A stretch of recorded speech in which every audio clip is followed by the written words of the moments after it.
ডাফরিনের 10% বেনজোল peroxide acne treatment. এটা আপনি আজকে ১ম দেখছেন এবং এটা ক্লাসিমিসিতে। বাংলাদেশের আগে এভেইলেবল ছিল না। ১ম ক্লাসিমিসিতে এভেইলেবল হয়েছে এবং আশা করা যায় হয়তোবা আগামী ২-৩ মাস পরে এটা অন্যান্য জায়গায় এভেইলেবল দেখলেও দেখতে পারেন আপনি। তো মনে হলো যে আমরা একটা বেশ কিছু ঘটনার পরিপ্রেক্ষিতে আজকে একটা এই প্রোডাক্টের রিভিউ শেয়ার করি।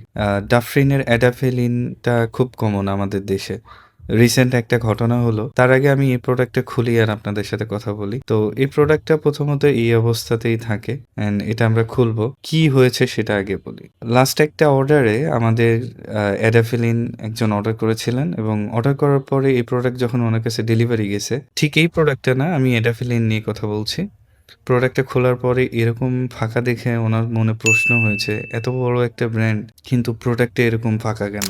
এখানে নিশ্চয়ই কিছু ছিল।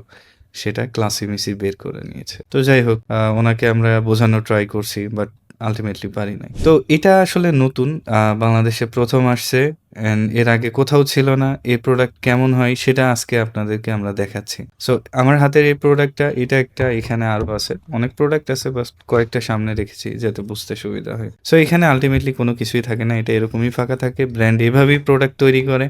এখন কেন প্রোডাক্ট তৈরি করে এটা হয়তোবা বলতে পারবো না। এই প্রোডাক্টটা নিয়ে আমরা বলছিলাম, এটা খুললে ঠিক এরকমই থাকবে ভিতরে অ্যান্ড এখানে ফাঁকা থাকে অ্যান্ড এটা এরকম একটা টিউব থাকে অ্যান্ড ওনার সাথে যে ঘটনাটা হয়েছিল সেটাও আমি একটু শেয়ার করি। এই প্রোডাক্টটা যদি আমরা এখন খুলি, এটার কোনো ইনটেক সিল নাই। মানে এই প্রোডাক্টের আসলে কোনো সিলিং সিস্টেম নাই। হ্যাঁ, এটা এভাবেই আসে। তো অ্যাডাফিলিনটা ওনার কাছে এভাবেই ডেলিভারি গেছে।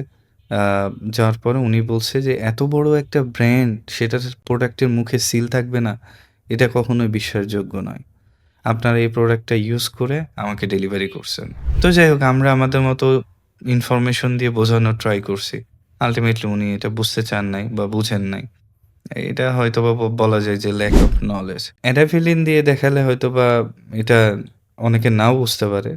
তো এই প্রোডাক্টটা যেহেতু লেটেস্ট আসছে আমাদের কাছে, এর আগে কখনো ছিল না বাংলাদেশে। সো আমরা একদম লেটেস্ট প্রোডাক্ট দিয়ে দেখালাম আরকি। তো ব্র্যান্ড আসলে প্রোডাক্টটা এইভাবেই তৈরি করে। প্রোডাক্টে যদি আসলে সিল দিয়ে থাকে, সে প্রোডাক্টটা অবশ্যই আমরা সিল সহ আপনাকে ডেলিভারি করব।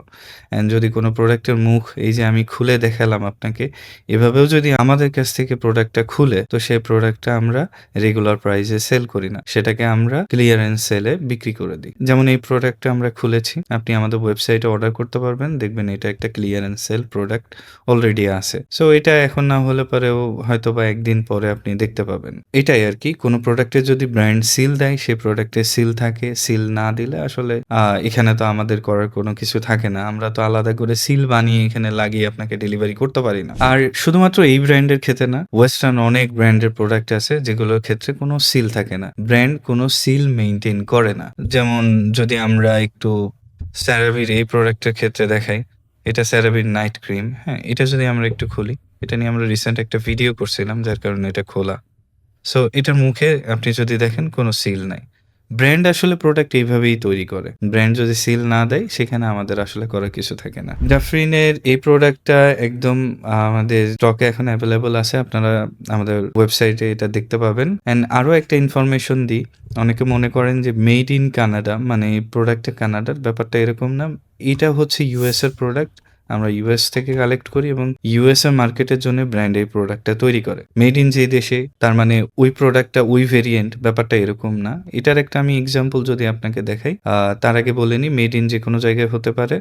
কারণ ব্র্যান্ড তাদের সুবিধা মতো যেকোনো দেশে তারা প্রোডাক্ট তৈরি করে অ্যান্ড এরপরে তারা যেকোনো দেশে সেটা বাজারজাত করতে পারে। উদাহরণ যদি দিই খুব সহজভাবে, আপনি আইফোন ব্যবহার করতে পারেন অথবা দেখেছেন, আইফোনের পিছনে লেখা থাকে made in China. So iPhone কি আপনি চায়না বলবেন? কখনোই না। এরকম অনেক হাজারটা উদাহরণ দেওয়া সম্ভব। আমি আরো একটা উদাহরণ দিই খুব সিমিলার। যেমন CeraVe ময়েশ্চারাইজিং ক্রিম, এখানে নরমাল টু ড্রাই স্কিন, এটাও নরমাল টু ড্রাই স্কিন। দুটো দেখতে একই, সাইজে একই, সবকিছু একই। সো অনেকে এই জায়গাটাতে গুলায় ফেলে। হ্যাঁ?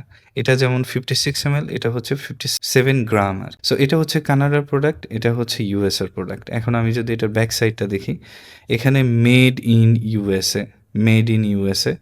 কানাডার প্রোডাক্টে মেড ইন ইউএসএ আছে। এটা ইউএস এর প্রোডাক্ট, মেড ইন ইউএসএ আছে। তাহলে আপনি এটাকে বলবেন ইউএস এর প্রোডাক্ট? কখনোই না। এটা তো ইউএস এর প্রোডাক্ট না। ব্র্যান্ড ইউএসএ তে তৈরি করেছে এবং বিক্রি করতেছে কানাডাতে। এটাও সেম।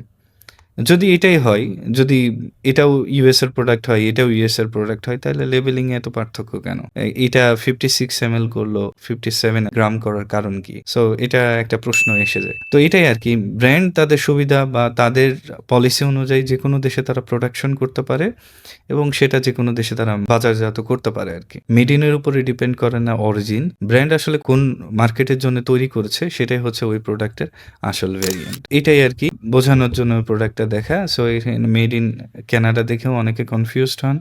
তো আসলে মেড ইন কানাডা, এটা আসলে কানাডাতে প্রোডাকশন হয় কিন্তু এটা বিক্রি হয় ইউএসএ তে। সো সবাই ভালো থাকবেন। জাযাকাল্লাহ খায়রান।